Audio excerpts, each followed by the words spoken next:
Ladies and gentlemen, from the Microsoft Theater here in downtown Los Angeles. Ooh, Ant turned into a plant. There he is. Captain Planet. He's our hero. Live? That's how you're coming in there? Oh, man, my man. It was a good night for my guy.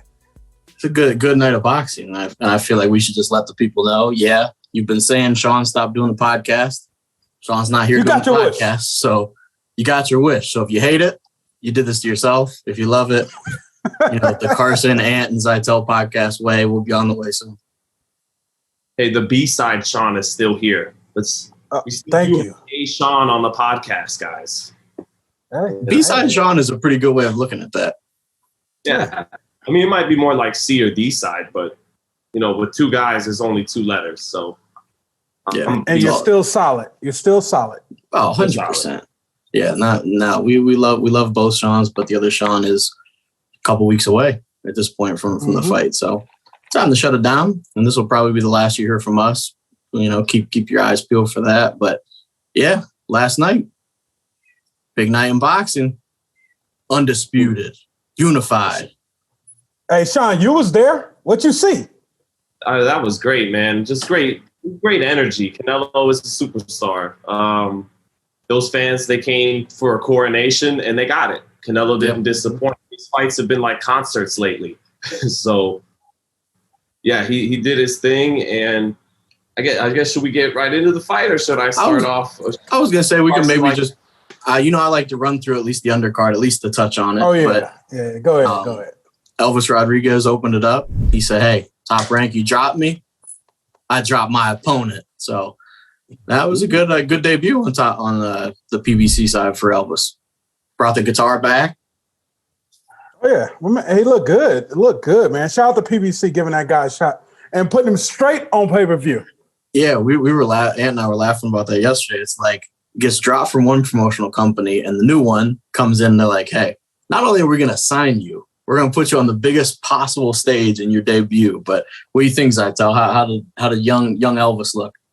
I thought that those two gave us the perfect kind of opening fight for a pay-per-view, right? Like you want to get started with an exciting fight, and they did. Juan Pablo Romero was 14-0. He was a good fighter. He wasn't bad at all, and he was touching Elvis up early and really landing that left hook to the body, the Mexican fighters are known for really well. And I loved Elvis's composure. He didn't panic. He lost some of the early rounds to get the fight started, but he took his time. He got his distance, and he started walking him into his power really beautifully. Freddie Roach said he was going to have him work on his combinations, and he let his hands go more than when he lost to Kenneth Sims. So I thought his counterpunching was kind of good as the time went on. He got hit less. He made adjustments. He grew in there. By the end of, the fifth round, Carson, where he finishes him off? Yeah. He was better by the end of the night than when he began as a fighter. So it was a make or break time for him, and he did good, and he reasserted himself as a real top prospect at 140. Just that was a good fight. Yeah, and he wasn't even with Top Rank. He wasn't just like a guy that lost and then, gets dropped. He was like somebody they were really hyping up. Like it was this electric young star. He loses the fight to Kenneth Sims and they were like, oh yeah, way too many losses here. Get out of here with just one loss. But that's Bob for you, man. Bob was old school. Like one loss and my man's done with you. That's like a movie or something. Yeah, it was crazy. And I'm happy, Elvis. What did you think, Zittel, as far as you mentioned Freddie Roach? Is that where you saw maybe the most impact from Freddie was the combination punching? Yeah, Freddie, the one thing Freddie's known for being great at as a trainer is on the offensive side. He's going to make sure you let your hands go and that you have some you're dynamic on offense. You put combinations together. And Elvis just kept looking for one shot against Kenneth Sims over and over again. It made him look so sluggish. In this fight, he let the fight come to him, and he let his hands go more and more as he found his range. And yeah, he just let his hands go more. And that had to do with fighting aggressive fighter from Mexico, whereas Kenneth Sims was athletic, had more of a boxer style. But yeah. I just think he fell in love with his power, getting those big one-punch knockouts on ESPN. And Freddie got him to use his skills again and let his power work for him. Don't force it. So and I believe that was something Eddie Reynoso was a little upset with it, with Canelo in the main event is, don't fall in love with your power. Let your skills, use your skills, and your power will do the rest. So he did really well, Elvis Rodriguez. I'm happy. Very, very nice opening to the pay-per-view. Hey, did Elvis lose on a majority decision or a knockout? Decision. Sims? Decision. Okay, yeah. Decision. Okay. Yeah. Damn, and Bob dropped him. Yeah. He was like, wow. Man, if he had got knocked out, Bob would have dropped him in the ring. But that was, it was a really nice. He was undefeated to that point. Yeah, and undefeated. And like I said earlier, it wasn't like he was just another prospect. He was a guy they were like, hey, look at Elvis. He got the guitar. He, blue suede shoes, the whole nine. But it's a good way to open it. Was telling you to stay tuned for, to try to keep you going through the undercard and say, coming up soon, Elvis Rodriguez. Oh, 10 knocks, so I'm lucky with 11 knockouts. So. Nice performance. And then Rey Vargas was back, another extremely tall guy at 126. Came back from a broken leg as well, which we talked about before we started recording. Breaking your leg in the mountains, I feel like it's one of the last places you want to break your leg. Yeah, that's tough. But he was back. He looked good. I don't think you're gonna watch a Rey Vargas fight typically and be bored. Where's the second best fight of the night? Yeah, I would say so. Yeah. It was one where, and we've talked about this before, where it's not the quality of the fight sometimes, but it's the almost predictability. Like if you keep seeing the same thing every round, where that doesn't get boring, but you're just like, okay, like I know what's going to happen in this round because it happened in the last round, it happened in the last round, it happened in the last round. So I think that fight got to that point a little bit just because Vargas was able just to touch him up. He wore some big shots though. He was lighting dude up, but he was wearing some shots himself. I thought he was a little sharper in the first half of that fight than the second half, Vargas was. And even though he's undefeated and had a number of title defenses of 122, me and you talked about him fighting Navarrete. I would favor Navarrete in that fight. And again, no disrespect to Vargas, who's a good fighter, and he has such a great trainer in Nacho Beristain. But I just get the sense watching this guy that when someone's able to really step inside of those long arms and get in range, he's going to get KO'd. And it can be a brutal KO because he's a tall guy, and sometimes that chin stays up, is used to using his length against smaller guys in these lower weights. And I just feel like an Oscar Valdez or someone like, or Emmanuel Navarrete could maybe take him out. So, but until then, I think he's 37-0 now. Wow. Yeah, can't really complain much about the record, but yeah, I would agree. And I think maybe at 126, the power will get there, but it wasn't there really yesterday. It was a lot of offense, it was a very one-sided fight, so let's not pretend like it wasn't. But kind of projecting out, I think the power needs to get there because of what you're saying, where he was getting hit with some shots, and I'm like, I don't know, better guy might be doing some damage on you here, but he wants to fight Gary Russell Jr. Yeah, how you feel about that? Himself. Yeah. Well, first off, where are we gonna find him? Oh, they're gonna find him in Maryland for sure. I don't know how that fight goes. I think Gary wins. So let me preface with that. But I'm not sure how it goes in the sense of if Gary's able just to get underneath his long arms, like Zittel said, and kind of just work on the inside. But because obviously Gary isn't that tall, but I think Gary wins. I would like to see it. It would be, again, all action fight for sure. I think Gary's athletic enough to get inside. Yeah. No question about it. Is that his DNA? Is that his DNA? Like, is Gary Russell a pressure fighter? Even though we know if he's in there, he's got beautiful hands, feet, and combinations. He could tear people's ass up when he does his thing. But is it in his DNA to be like Canelo last night and go forward and go stalk the taller guy and get inside with it? I think his DNA is more, a speedy guy who boxes a little bit. He explodes with combinations, but I just wonder if that's something Gary's, would be comfortable doing stylistically. Yeah, I wonder if it would almost have to be out of necessity though. If he's fighting a guy that has that kind of reach and is that tall, if he maybe started out on the outside and is like, yeah, I can do what Gary Russell always does, and then at some point maybe he says, all right, I can't just be on the end of these shots all night. I got to get inside. But yeah, it'll be a fun fight. Who knows? Of course, who the hell knows if Gary Russell's going to fight him? Who the hell knows what Gary Russell's going to do? We're always tuned in. He still haven't got stripped yet, huh? No, I'm telling you, right when he gets the message, right when he gets the letter that says you have to defend your title, he's like, he stretches out, cracks his knuckles, and he's just like, all right. Enough. Yeah, he's like, all right, I'm good. I'm well rested. He hibernates. But and then moving in the co-main, we had the dog, the other Ant the dog. Against the Ant dog fight his way into a Canelo-Plant fight. Well, he doesn't want to fight Caleb-Plant. He wants only the winner. But you can't get knocked out by somebody that winds up their uppercut like that, like Ant did yesterday against Hernandez. Like he literally did a cartoon, like. Yeah, Hadouken. Yeah, he hit him with the Hadouken. Yeah. It was a good performance. I don't think it was. Yeah. It was. I don't know. I didn't watch that. Maybe actually, let me backtrack before I even say anything. After the fight he had where he has the draw with Carson Davis, I did need to see that from Anthony Dirrell, where it's like, okay, you're in there against the guy who you are levels above. Do what you have to do. And he started off the fight with like a super fast flurry.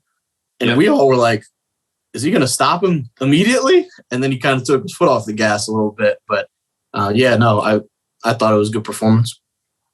Yeah, I thought, first of all, 3 knockouts in 21 fights. Man, what an overmatched opponent. That's serious. We joke about Shawn's power. That is serious lack. It's a serious lack of power.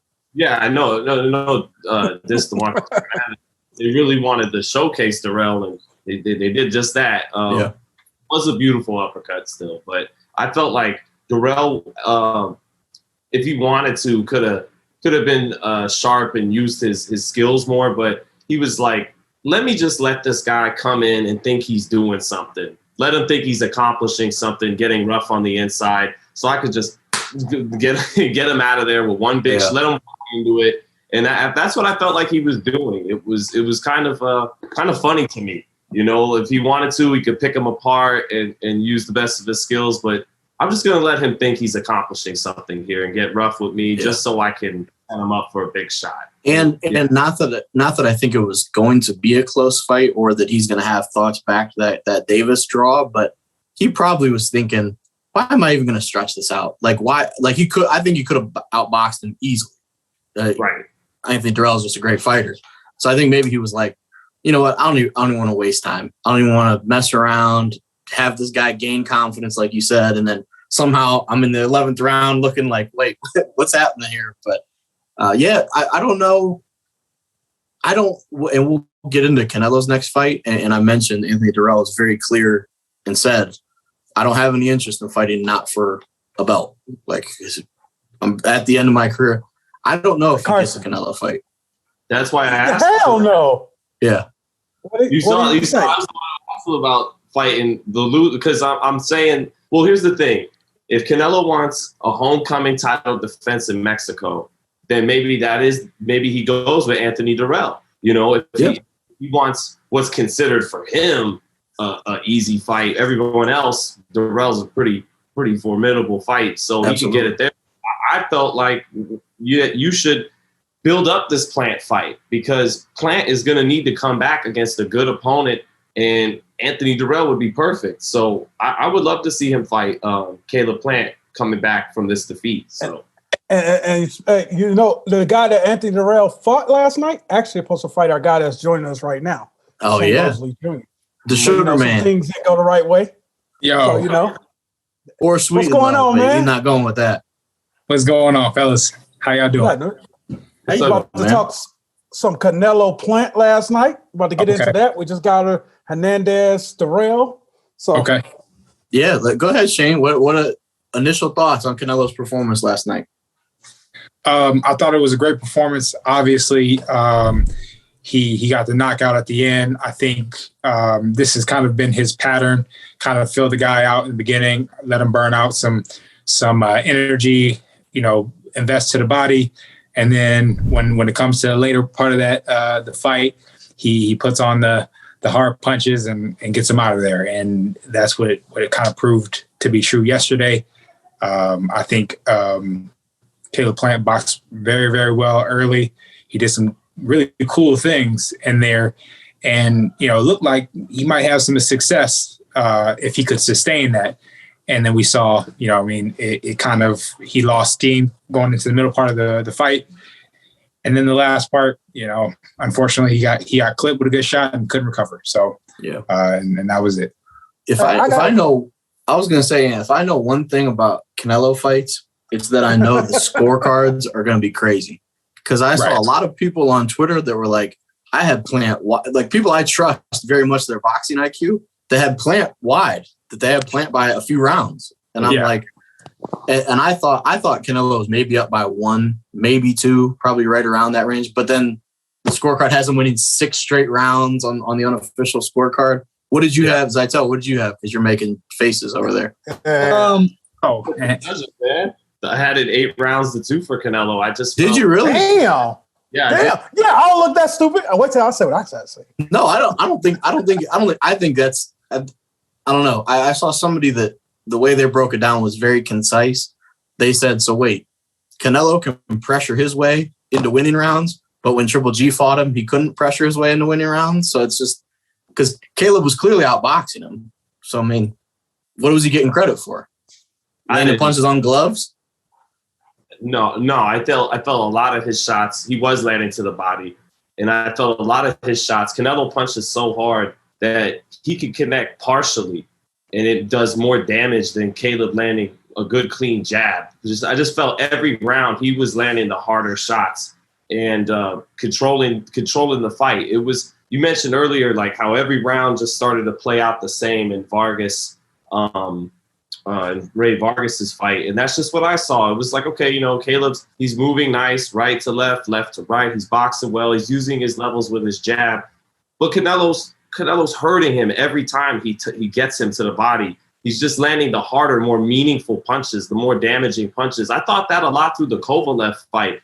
And the inevitability of the KO is connected to that. The KO is inevitable because he's winning. And these rounds I think a lot of people expected Plant to get blown out. And I knew he was going to do better than Billy Joe Saunders. So I'm not grading him on this curve everyone else is grading him on. I'm not surprised that he's able to be competitive in there, but I don't actually think he's winning most of these rounds. That's just how I saw it. I actually thought the 6-4 scorecard was too close, but I know. Did you really? Yeah, that's my opinion. But that was actually my score, Shawn, 6-4. I just felt like the rounds, it looked like on paper, as you watch, it looks like Caleb is killing him, but I felt it was all tap shots. And I felt like when Canelo landed, he was landing something big. And at times, when he would counter Canelo, Caleb was getting some stuff off. And rounds like that, I would give him a round. But I just felt like it wasn't big enough stuff to gather his respect from Canelo because he just kept coming. And then I always said, once he got relaxed and felt like, oh, this is not bad as I thought it was. He got tired, but his level of concentration dropped a tad bit. That tad bit is all it took. How'd you have it scored, Shane? I had it scored 6-4, like Ant, for Canelo. I agree with you. I just there might be a little bit of bias, right? Me and Caleb had the same trainer at one point in time. I understand that type of boxing. And like, I get it. So like, like to me, when I was watching it, it was like to the game plan. That was what they were trying to do and what they were like trying to be effective at. And at times he was being very effective. But like you said, when Canelo lands a shot, it does a lot of damage. It's like shooting with a 22 and then somebody shooting a shotgun, right? You're like, that shotgun did way more damage. He might have shot with, a whole bunch of times with the 22, but that shotgun did way more damage. I think the shotgun won, you know what I mean? And it's kind of like that. You know what I mean? And Canelo's fights kind of remind me of Manny Pacquiao. I remember being at a Manny Pacquiao fight, and like Manny Pacquiao's getting beat up. He faints, and then the whole crowd goes wild. Like, oh my God, he fainted. You know what I mean? It's like, whoa. You know what I mean? The judges are human. You know what I mean? They see that. They see the electricity. They see the energy that person brings when they bring it, and they're like, wow, we need that. So in order for, Plant to have really won, he would have had to do a little bit more, even to get something like a split decision. You know what I mean? Like, from what it was, even where it was going and how the scorecards were, I mean, he would have had to knock Canelo down and win all those rounds very, very decisively in order to have gotten like a split decision. You know what I mean? So yeah, it was pretty relevant. I mean, it was understandable where the fight was actually going. But we did get the knockout from Canelo because that's kind of like to his game plan as well. Tire you out, and waste the last minute to put on the real heavy stuff and gets you out of there. And I think I agree that there was almost an inevitability to it, like I mentioned. But looking at the scoring yesterday, I mentioned this last week, but I don't know how you can beat Canelo then. I have no clue. Not to say that somebody can't beat him. Like, I don't think David Benavidez or one of those guys could beat him, but like the crisp and clean punching I saw from Caleb, and he's not winning any of those rounds. I'm just like, so Canelo can punch him. So the punches can be slanted heavily towards Caleb. Canelo can land partially, but because he threw it harder, he just wins the round. And that's kind of how it is. Hey, Carson, you up against it. Up against it. And that just might be the thing where you have to have a crazy performance. Cause like, I thought if somebody told me right now that Caleb was winning that fight, I wouldn't personally disagree with them just because the defense, I think the crisper work was Caleb pretty clearly, in my opinion. Obviously Canelo made it so we didn't have to worry about the scorecards, but I just feel like looking back, I'm like, yeah, if you can box that well and win, what did the one judge have winning like 2 rounds? I don't know what else you can do. And he was clear up on the scorecards with all 3 judges. Yeah, so I'm just like, yeah, I'm glad he knocked him out, to be honest, because just based on the scorecards, because then I would have been sitting there like, really? You got him getting blown out? Yeah. Well, you guys know it's different too, scoring a fight live than on TV. So I am of being, some rows back watching live. So I'm sure if I watched on television, I'm going to appreciate a lot more of what Canelo-Plant did. Yeah. But, I don't know. The impact of the shot is different live. Right. No, absolutely. Absolutely. And I'm sure that the impact of some of Canelo's shots last night were probably pretty like eye-opening. You know what I mean? So it's like you see that, and you see that a guy is hitting him a lot, and it's not really making him move. It's not really making him respect him. Like, he's getting hit with these shots and he's still coming forward. So like, if you're watching as a judge or as somebody that's there, you're like, well, like, yeah, I saw it land, but did it really like land? You know what I mean? And but like on TV, you could see those like crisp shots. You just thinking like Canelo's just a beast. You know what I mean? Shoot, he did it against Golovkin. Even the second fight with Golovkin, he was walking him down, and we all know Golovkin could punch. You know what I mean? So with that, to go back to that first Golovkin fight, because what you're saying makes sense, but like flip the roles, because Golovkin was walking his ass down in that first fight, wasn't affected by the punches, but still didn't get the decision. But it's almost like Carson. Yeah, but it's almost like Canelo fights. It's like fight night where you have like a gauge of how hurt they are, because it's like, oh, well, he didn't land clean, but his health went down a little bit. So it's like, okay, it was a bigger shot than a jab, which doesn't really do much damage. Hey, Carson, it got to the point, I don't know, you guys too, Shawn and Shane. I felt it was reminded me of Gervonta Tank David versus Santa Cruz. Santa Cruz. He just said, F it. I'm coming inside and I'm gonna hit you with something. It's to the point where Caleb wasn't putting up, it didn't have enough on his shots. If Caleb had some stopping power, he may have gained his respect, but who knows? This motherfucker is solid. Yeah. Like Triple G didn't gain his respect, so. But hell of performance by Canelo-Plant, man. hell of a performance. Absolutely. I definitely think his stock went up. His stock went up after this fight, for sure. I think he'll be able to say, get respect from people. Not that he necessarily needs it, but like you can say like, hey, he did better than most of the guys that has been in there in the last 4 fights. Bless you. You know what I mean? Thank you. And it's one of those things we've talked about it with other fighters, but like losing to Canelo isn't the worst. Like nobody's like, you lost to Canelo, what a bum. It's like, oh, you lost to the best pound for pound fighter in the world. But exactly. What'd you think? That loss gets us some fights we want to see though. I want to see Caleb with some dogs. I know you mentioned that you knew Caleb was going to do better than Saunders. What did you think? Obviously, you had Canelo wide. What did you think of Caleb's performance? I thought he just boxed really well. I loved his movement. It was he would go, just his right to left, left to right. He wouldn't let Canelo get set most of the night. At times on the ropes, the shoulder roll worked for him. At other times, it didn't. Not everyone's Floyd Mayweather and has blessed with that ridiculous, freakish reflexes he has, So sometimes other guys get clipped doing that. But his defense was sharp. And I've always loved Caleb's jab. It's just I love how he works his levels with his jab. And again, it's for me, it's more like I knew this guy could really box. I knew this guy could fight. So I'm not as surprised that he performed as well as he did. I'm happy he made a lot of money and he made a name for himself last night. He just went up against a guy who's not just great, but he's a legend. Canelo, if we're going off accomplishments, it's a good chance he's the greatest Mexican fighter of all time. But in boxing today, it's a little easier to become 3-4 division champ than it was when, Julio Cesar Chavez or Salvador Sanchez was around. But you could already easily claim that he's the greatest Mexican fighter of all time. So Caleb did his thing, and I'm happy he's able to give a good account of himself. So let's just go around the room here. Who do you want to see Canelo fight most next? Who starts? Me?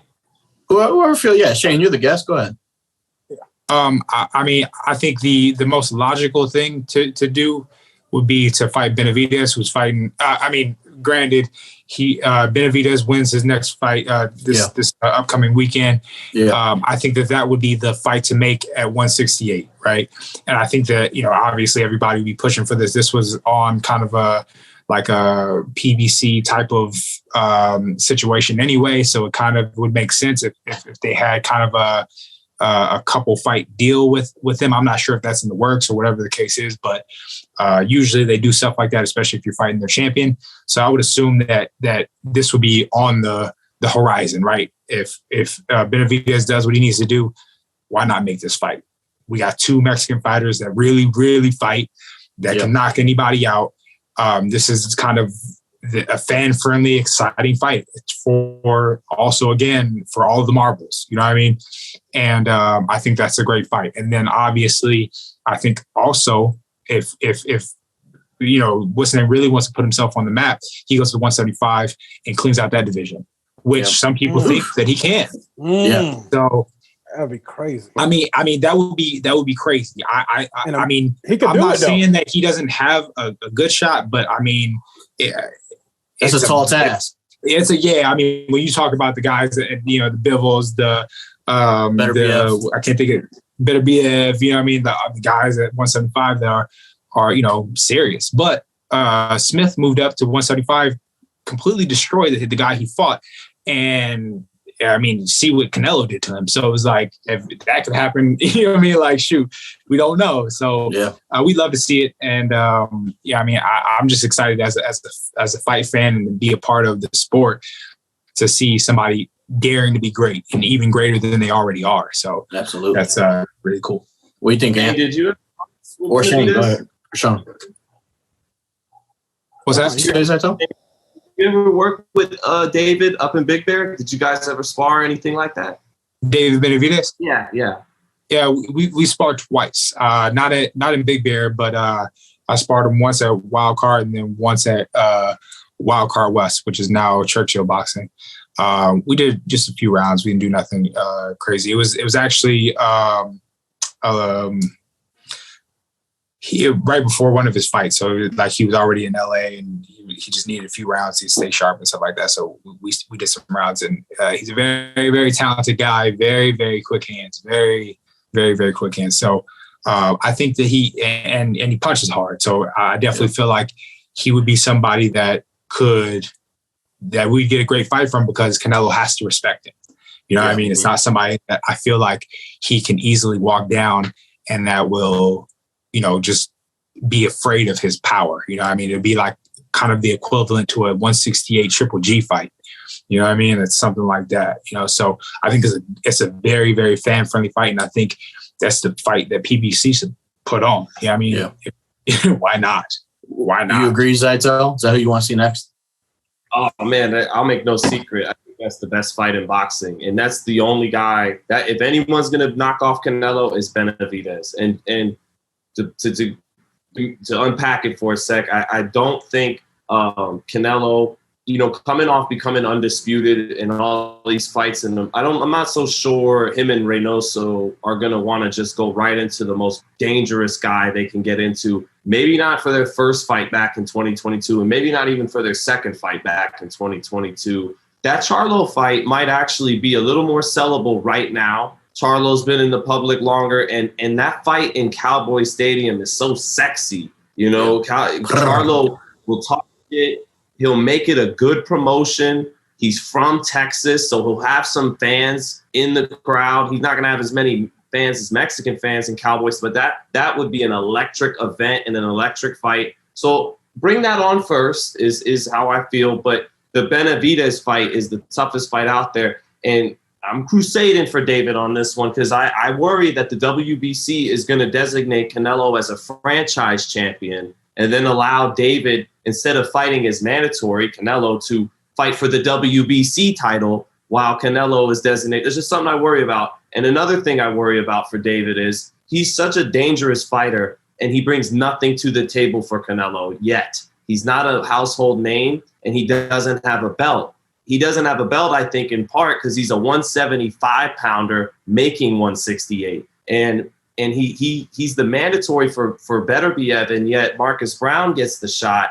I feel like that should be David in there with Arthur Beterbiev, because he'll beat him, in my opinion. And then he cuts Canelo off at 175, because like Shane just told us, at some point he'll probably want the WBC strap at 175. Yeah, he won the WBO there, but if you're Floyd, if you're De La Hoya, them guys win the green belt when they win it in multiple divisions. So I feel like if David could fight the Beterbiev Brown winner, cuts Canelo off. If you want that fourth belt in the fourth division, you gotta see me for it. And so that's just my thoughts on it. That's how I unpack the situation. And that's a fucking fight. 68.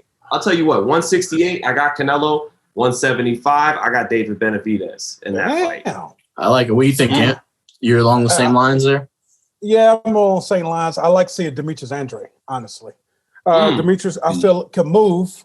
Give Canelo hell, possibly have more power than Canelo-Plant.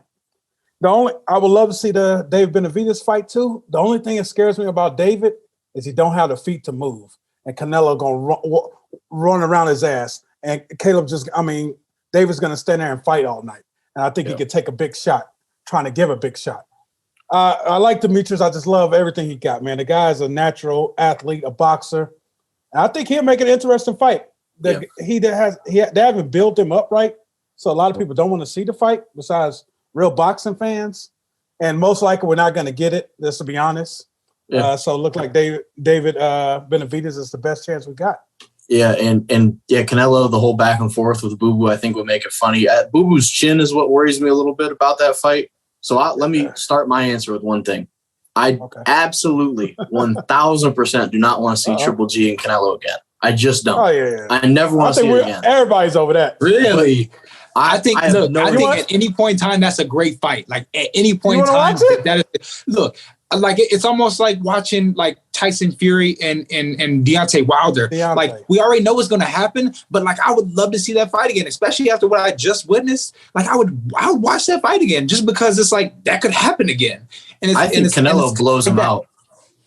I think Canelo smokes him. I feel you. But I think that Tyson Fury just demolishes Deontay Wilder again. But it's exciting while it lasts. Exactly, because both of them are going to fight. Now, would I say that I would pick that fight over any of the other fights? Absolutely not. Yeah. But if they were just like, yeah, we're going to do this again, I'd be like, all right.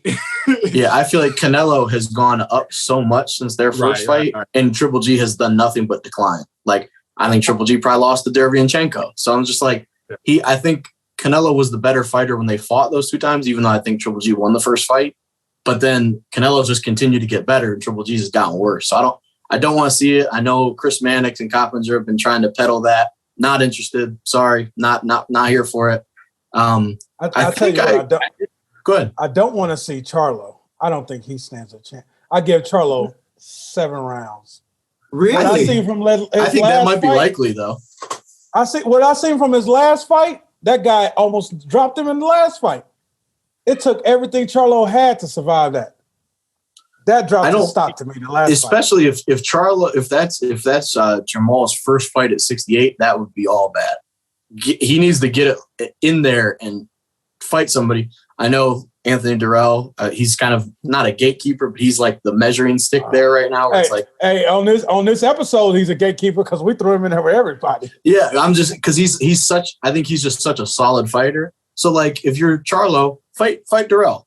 If you get in there at 168 and you blow him out, hey, you were ready for the weight. Maybe we were wrong, but I just think going up to 168, you're in the new weight, and it's like, oh, hey, by the way, you're fighting the best pound-for-pound fighter in the world that has power. So I think that might happen, though. I want the Benavidez fight to happen so much, and it just makes so much sense. But I have a feeling it's going to be something. Don't make sense. Yeah, it's going to be something completely off the trail. Like I don't know who exactly, but it's going to be somebody random. I think one thing with Charlo though is he at least brings a physicality to that fight. He's strong and a good counterpuncher.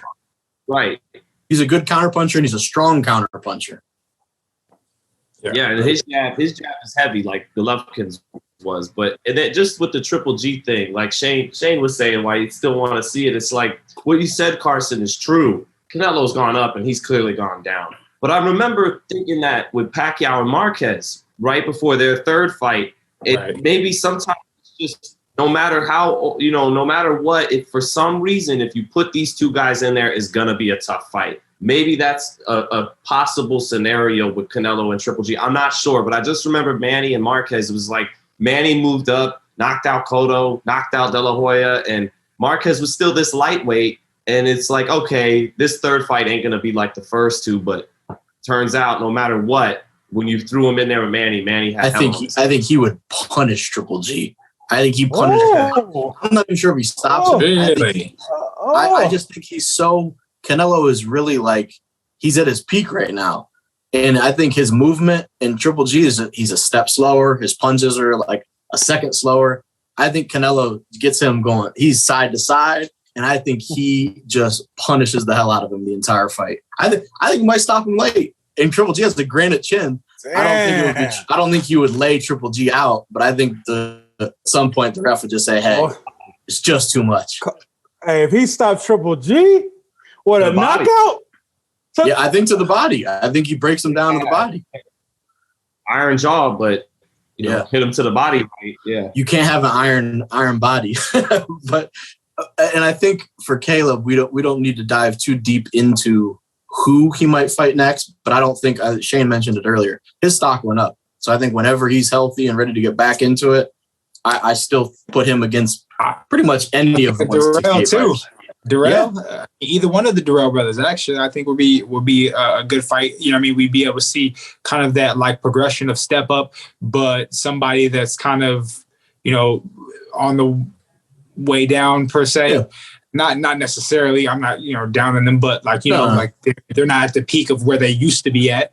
Right. So you kind of get that bridge. So I think that would be either one of the Dirrell brothers or, somebody else at 168. I would love to later on see him fight like a Billy Joe Sanders or even Cal Smith moved up, but I think that would have been a good fight.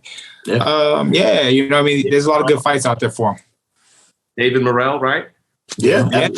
Dirrell, he's going to be special. But we keep mentioning Benavidez. He fights this weekend. Carson Davis, I think. More power to you stepping in there, Davis. But I don't think it's going to be a long night work for Benavidez. I think this is a statement win for him, and I think he puts the foot to the pedal pretty early there. And calls off Canelo immediately after the fight. Yeah, he should call out Canelo during the fight. He should be wailing on Davis, going, Canelo, this is you next. Is he technically the lineal champion at 168, the WBC? Is he technically the lineal champion right now? No. I know that's a common term in the lower weights other than the heavyweight division, but I mean, he lost the belt on on something not other than a loss, right? Yeah. So wouldn't he technically be the WBC champion? He was the number one guy. Like, the ring didn't have him as the ring champion, and so he was considered the top super middleweight before Canelo moved up, but technically he never was the real champ. So okay, gotcha. Yeah. But I think he makes pretty quick work of Davis. And then another interesting fight, Gabe Rosado fights Jaime Munguia. Yeah. For Rosado, I'm really happy he's getting the praise that I think he's not received in the past. But I think it may be a little bit too much, because he has this big knockout win, and everyone's like, "Was this a second win in his career? Let's throw him in there against Jaime Munguia." And I'm like, it was a good knockout, but he was losing that fight. And he got dropped. Yeah, so I'm like, I'm not sure this is like a resurrection, but he looks better. I think he might have beat Daniel Jacobs. That was a bad performance by DJ. But what do you think? Any overall? Freddie Roach. Freddie Roach. Yeah. So any thoughts on that matchup? Munguia and Rosado?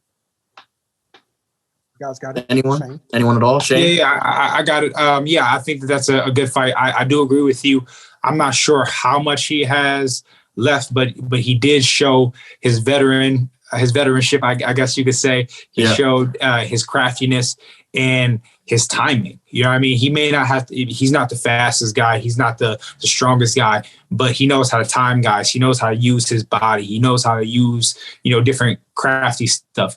And yeah, you could say that Daniel Jacobs had a bad night, but you could say that that's the genius of Gabriel Rosado, that he couldn't do. Yeah, right. Exactly. Like, he made it that way. He made it to where that he couldn't do anything, and made him feel like there wasn't an opportunity. So with that being said, he does have that going into this. And so I do think that I would probably give the upper hand to Munguia, because he's younger, fresher, and he's really, really strong. But he's shown kinks in his game before, and with a crafty guy, he could set him up and make some good work out of this. I'm not saying that I think he could win, but good step up maybe. It's a really good fight, and I think he could pose a problem. You like the matchups, Zittel? I agree. Yeah, I pretty much agree with just Shane. It's a winnable fight. Huh? I guess F me and Ant, but that's fine. Oh no, we didn't get to your guys. He's like, I just agree with Shane. He's like, I know. I just let it go. Go ahead. I was bullshit. Go ahead. No, I didn't get to hear your guys' real thoughts on the matchup just yet. I also just agree with Shane, but yeah. Well, thank you, fella. If I got to hear what Carson, I got to hear you guys. I can't agree if you guys didn't give your song. Go ahead, Zittel. But you got me feeling bad, man. No, it's a say something. Look at his hair. Yeah, look at his hair. Great, you got great hair, Zittel. No matter what they say about you. Go ahead. Go ahead. How you like the matchup? I get clean cut like Shane, man. Anyways. You know what I mean? Right. He knows what Shane knows it, but no, he got better skills than fighters with a better record than he does. Rosado has always been crafty. He's always got skills. That Philadelphia, it looks like he watched some Bernard Hopkins in his day. He's definitely always has some skills. But Munguia has had some awful defense at times in his career. So I'm sure Rosado will be able to get his good work off. But on the other side, Munguia is a really good offensive fighter. He puts together really good combinations. He's got solid power in both hands. Got a great left hook to the body. Lets them hands go. Throws a lot of punches per round. Doesn't get tired. So he should handle his business. I think he'll win this fight. But he better start improving at this level. And Rosado's the exact kind of guy that can give him the growth he needs in this fight, so he can finally fight a Boo Andrade or a Jamal Charlo. We know that fight's probably not happening, but like a Boo Andrade, it seems like that's on the radar because they both fight on DAZN, and this is a good fight to get him ready for Boo Andrade.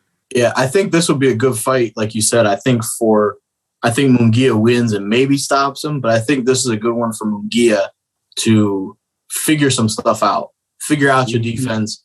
And how to be offensive against a veteran. Like Rosado's been in there with everyone. He's won some, he's lost some, he's been knocked down.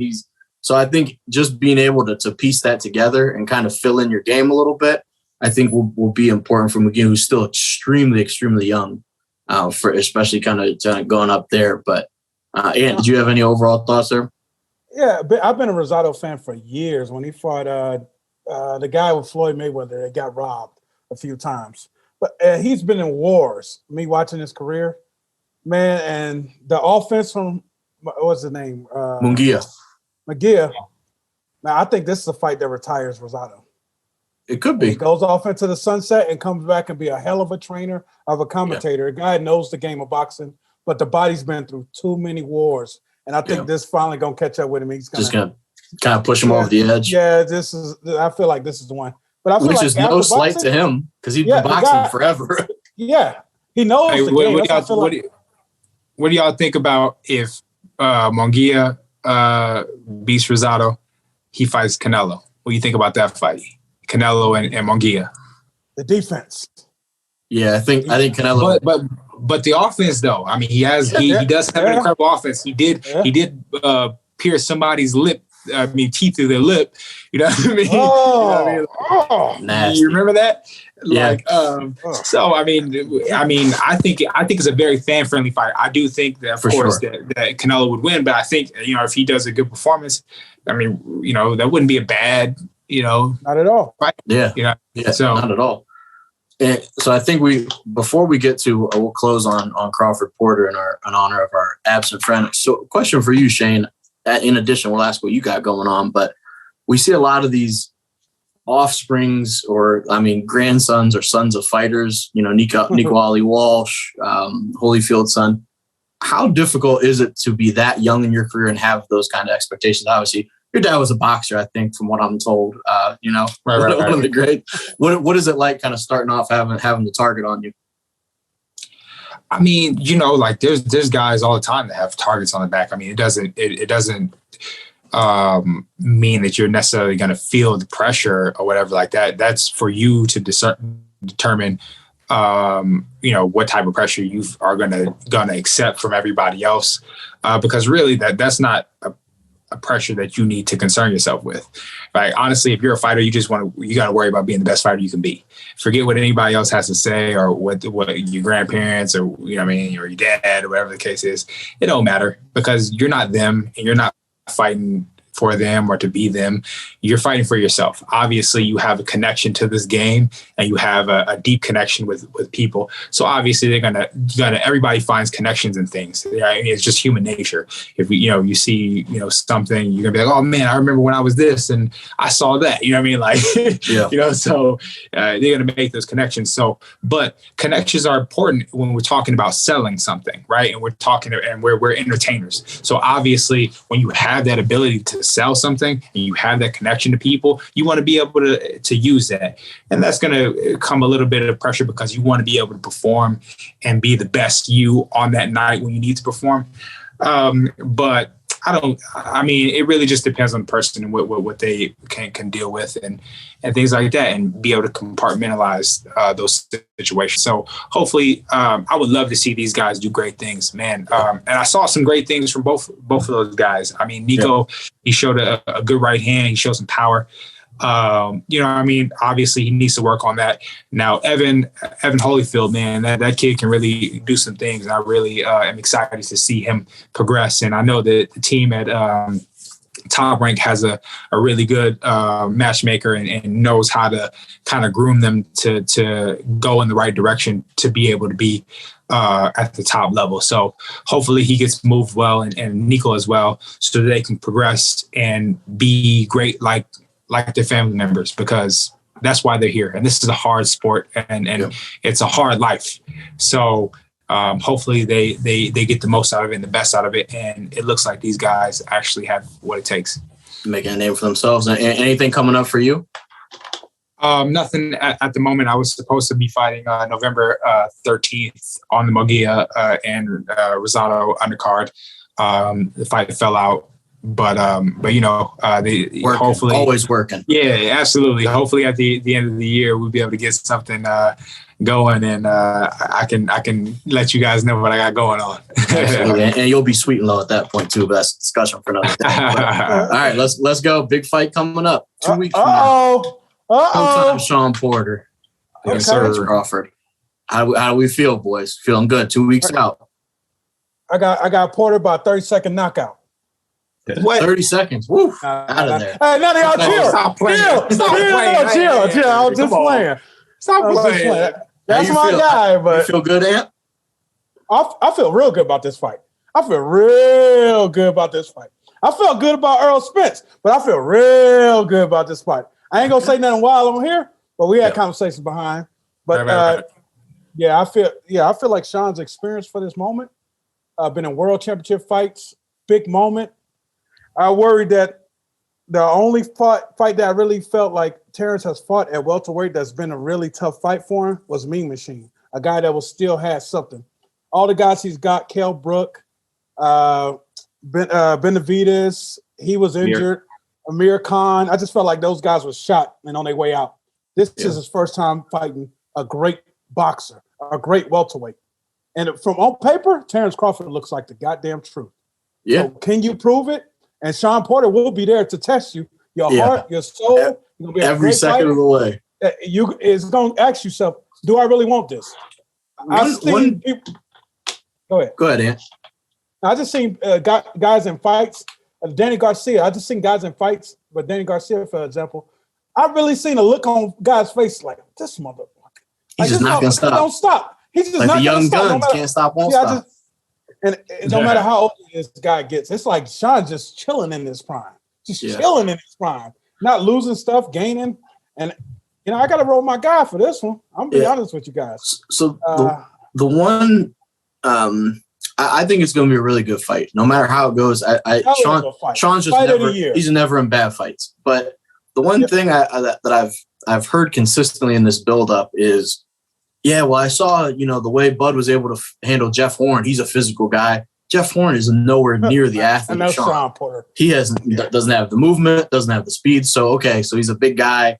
I guess you're making that comparison. And then also Felix Diaz. I'm like, again, pressure fighter, but not the athlete of Shawn, not the speed of Shawn. So I'm like, if you're using those, he dealt with those guys, so you can deal with that. I'm like, those are two very different guys there. But I think it's going to be interesting to see. Shawn is, and I know people have mentioned Shawn is difficult to time. People think, you can just counterpunch him because he's a pressure fighter. But to counterpunch, you have to time. And Shawn can change his rhythm up so well that I think it's going to give Terence, it's going to give Terence trouble as far as trying to time that. When he's able to time him, again, I think it's going to be fireworks. I think those guys are going to be going back and forth. My biggest worry is timing. Shawn has never been hurt. He obviously been down a couple of times. He's never been hurt. So everyone that's like, he's going to stop him easy. If Terence Crawford stops him, all of us will come in the next show and tip our caps because that's all you can do at that point. Because that's a statement. You go to 11th round of Errol Spence, Shawn Porter, and see how hurt Shawn was after the that's what. He got knocked out. I'm like, he got up, hit his gloves together, and said, "Let's go" twice, and then threw. Right. He didn't just go into a shell. And that's the thing that I was going to bring up, right? Is that one thing that I love about this fight is both of these guys are insanely competitive, like insanely. Yes. And they both are mean when it comes to how competitive they are. They're not just competitive and just like, I'm going to beat you. They're competitive like, I dare you. I if you cross this line, I dare you. You know what I mean? Like, and that's one thing that I love about this fight. And I don't know I know that Shawn has had that on the opposing side, but has Terence. You know what I mean? And like you referenced, I don't know if they had that level of competitiveness like how Shawn has. I mean, when you go down the list of all the guys he's been in there with, you're going to see an experience gap on the two, in my opinion. So with that being said, I do feel like Shawn has that edge. And I don't think Terence is, but I think the judges and I think the people that surround themselves that are going to be surrounded by, Terence or Terence is going to be surrounded by, have that mentality that, you're just going to watch this guy. He's lost all the guys that he's gone up to and when he raised up his level, he lost to. So you're going to have these guys. And so when they see something different, they're going to be surprised. And is his team, is his coach going to be ready for that? You know what I mean? That he didn't bring what we thought he was going to bring. Right. So I do think that Shawn has that edge when it comes to that. And also, man, when Shawn is on you, that guy is on you. Yeah. It's like nothing you've ever been in the ring with. I've been in the ring with a lot of guys. And I'll tell you, man, there's nothing like Shawn Porter's pressure. That guy is on you and he is stuck to you like glue, like super glue. And so, we've seen, Bud be competitive and fight guys off and be mean in there, but can he do it with Shawn? And I'm not really sure. I actually going to bring my dad's opinion in. So I got to bring my dad in there. This is from Sugar Shane Mosley. He thinks that Shawn Porter can knock out Terence Crawford late. And this is from him. I do think that Shawn will wear him down. I'm not sure about the knockout, but I do think that Shawn wins just by breaking him down and winning the later rounds and just being rough. And also coming off that roughness with some boxing and then going back to the rough stuff and going back to boxing. And I think that's the key to winning, right? Show the champion something he's never seen before. Yeah, make him uncomfortable.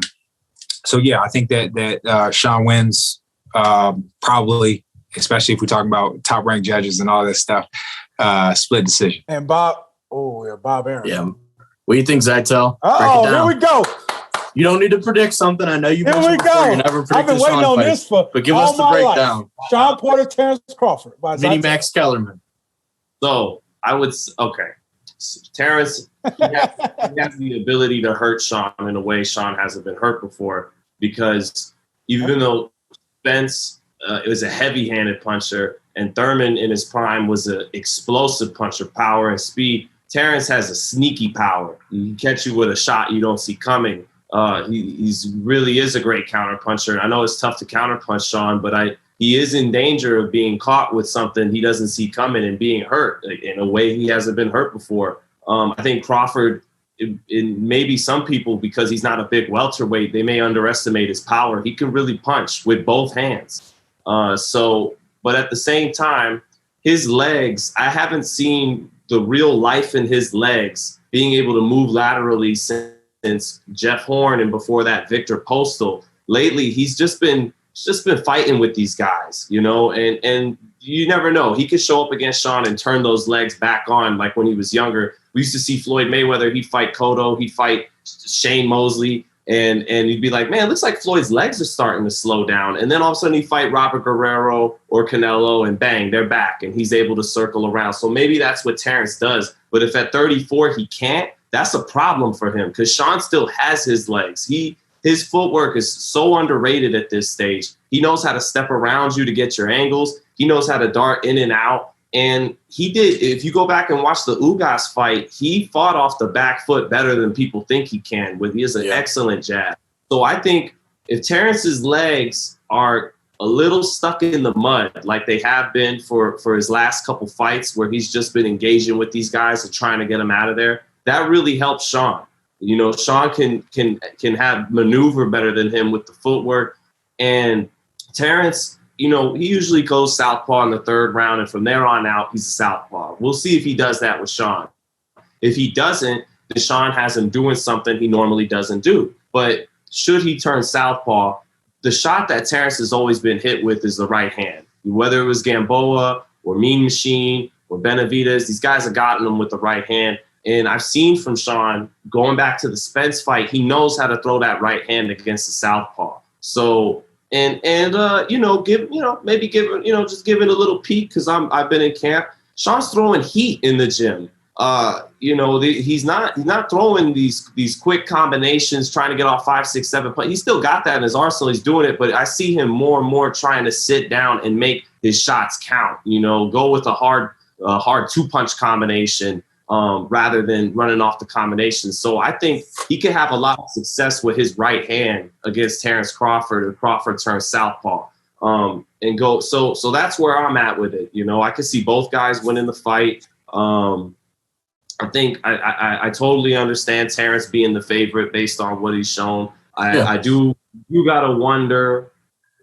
Shawn, we know is just a dog, is hungry as ever, but he's had his opportunities to fight on this big stage, and that's going to help him experience-wise. But what if Terence is a little more hungry for this fight because he's been waiting for it for so long, and he's finally getting this opportunity? Mm-hmm. So, we'll see. May the best man win. Just props to our guy, Shawn Porter, for being the man to step up and make this fight happen. This fight's happening not because of PBC or Top Rank or even really Terence Crawford. This fight's happening because of Shawn Porter. So he did this. This is good for sport. So let's see it. And to everyone that thought Shawn was going to get washed by Errol Spence, you thought Errol was going to knock him out. It wasn't going to be close. Shawn won that fight. Shawn won that fight. A lot of Shawn won that fight. What were you going to say, Ant? I said Shawn won that fight. I got you. To play devil's advocate, Terence Crawford is a hell of a fighter. 100%. Shout out to Floyd Mayweather. Hell of a fighter. Counter punches out of this world. And shots like that is what worries me. And that's kind of what I tell Shawn. If I'm Terence, once you get inside, I'm tying your ass up. I'm forcing a reset every time. I'm not just going to let you get inside and get off on me. But Shawn Porter also knows how not to get held. So that's the word. You know who taught him some tricks about not getting held? One Sugar Shane Mosley. Oh man, who is that? After the Kell Brooker fight, I know that there were videos where he was in there and he was kind of teaching him how to get out of it. Hey man, we're giving up the whole game plan. No, that was on YouTube, but that was not my insight. But still the right, Shane. Yeah. That's right. Yeah, it's gonna be great though. That's gonna be a fight, man. Yeah. We could get 12 rounds of one of the greatest fights we ever seen. Yeah. Honestly, it's gonna take something special for whoever wins. Whoever wins that fight had a great night. Well, one thing I love about this too is that that Shawn has said publicly that he wants to knock Terence out, and I haven't really heard that much from Shawn before. And the fact that he's saying this, and this is to him is like the Super Bowl.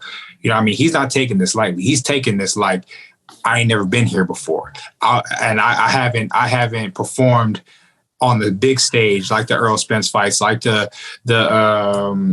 Kell Brook fight. You know what I mean? Exactly. I didn't perform like I want to, and I'm going to do it now. And so that's an exciting thing, especially as a fan. You're like, okay, we know that Terence is going to bring it. Now we know that Shawn's going to bring it, and they've been talking about knocking each other out. We want to see this fight. You know what I mean? Yeah. It's what boxing needs. I'm telling fans right now, he is still pissed off about the Errol Spence fight. He's trying even harder, putting in more rounds, hitting harder, running harder. Shawn has something to prove. Yeah, this will be the best Shawn Porter that we've seen. So, it's gonna be exciting. A couple weeks out, and like I said, you probably won't see us next week, but we might have a little something for you. But stay tuned for that. What will be beautiful, you guys, like Ant said, still not happy about the Spence fight. Like Shane said, still didn't quite get what he wanted in those big fights. One thing that'd be beautiful about this, if Shawn wins, is in other sports, all the time you get the teams that get close to the championship and they come just short and then they finally break through, and it's this great moment. You see that in other sports. You don't see that in boxing usually. Right. You don't see a guy fight the big fights and come up just short, and then in his third or fourth try he wins like the Super Bowl. And I think that'd be special for Shawn if he wins. You know, you just don't see that often in boxing. So it's something you get in other sports, but not in this game. Yeah. So we're going to have to call Kevin Garnett back and say, anything is possible. Right. Shout out to the big ticket. But no, buy the pay-per-view, tune in and tune into the podcast. Stay tuned. See if we got anything next week. But should I do it? Yeah. You'll find us. No, if you're coming to the fight and you see Carson and you don't like him, smack him for me. No, don't do that. Don't do that. Hey, there was a little skirmish in the Browns game today. So the players are all pushing, and there's a guy in the background dancing. And I was like, if there's ever fisticuffs at one of Shawn's fights, expect me to be the dancing guy in the background and just keeping the elbows up and just keeping my face covered. But should I do what Shawn usually does? Yeah. Shawn Zittel, Anthony Brenagh, the Sugar Man, Shane Mosley Jr., and Carson Merk. Right. But stay tuned. Peace out. What's up? I'm Showtime Shawn Porter. I'm Ant. Follow me on IG, Ant with 2 T's. This is the Porterweight Podcast. This is Anthony Brenagh, and this is Carson Merk. Tell them what to do. Hey, like, subscribe, comment, follow us on all social media platforms. Subscribe. I'm from Louisiana. I'll talk with a B. Let's do it. Let's do it again. All right. Just introduce yourself. Okay. And then you tell them what to do. Like, comment, subscribe. Porterweight Podcast. You're already here. Hey, this is our outro. We're going to do it how we want to. I'm Showtime Shawn Porter. I'm Anthony Brenagh. Carson Merk. Like, subscribe, comment. This is the Porterweight.